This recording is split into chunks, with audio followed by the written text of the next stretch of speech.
যুক্তরাষ্ট্রের প্রতিনিধি পরিষদ বা হাউস অফ রিপ্রেজেন্টেটিভস এর সব ডিভাইসে নিষিদ্ধ হয়েছে মেসেজিং অ্যাপ হোয়াটসঅ্যাপ।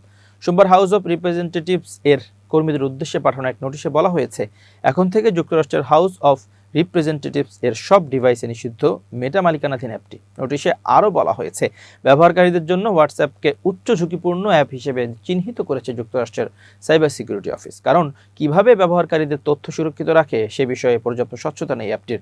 একই সঙ্গে সংরক্ষিত তথ্য এনক্রিপশনের অভাব রয়েছে ও অ্যাপটি ব্যবহারে নিরাপত্তাজনিত ঝুঁকি তৈরি হতে পারে।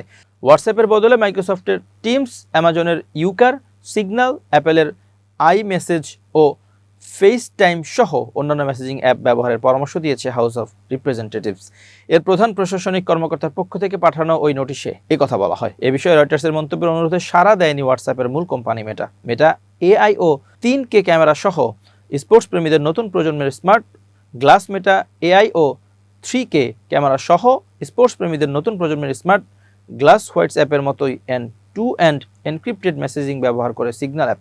কিছুদিন আগে বিতর্কের মধ্যে পড়েছিল সিগন্যাল। বিতর্কের কারণ ছিল সিগন্যাল ব্যবহার করে অন্তত 2টি ব্যক্তিগত গ্রুপ চ্যাটিংয়ে ইয়েমেনে হামলার পরিকল্পনার গোপন ও গুরুত্বপূর্ণ তথ্য পাঠিয়েছিলেন যুক্তরাষ্ট্রের প্রতিরক্ষা সচিব পিট হেগসেথ। রয়টার্স লিখেছে, সিগন্যালে 2টি গ্রুপের মধ্যে একটি তৈরি করেছিলেন যুক্তরাষ্ট্রের ন্যাশনাল সিকিউরিটি অ্যাডভাইজার মাইক ও ওয়াল্জ।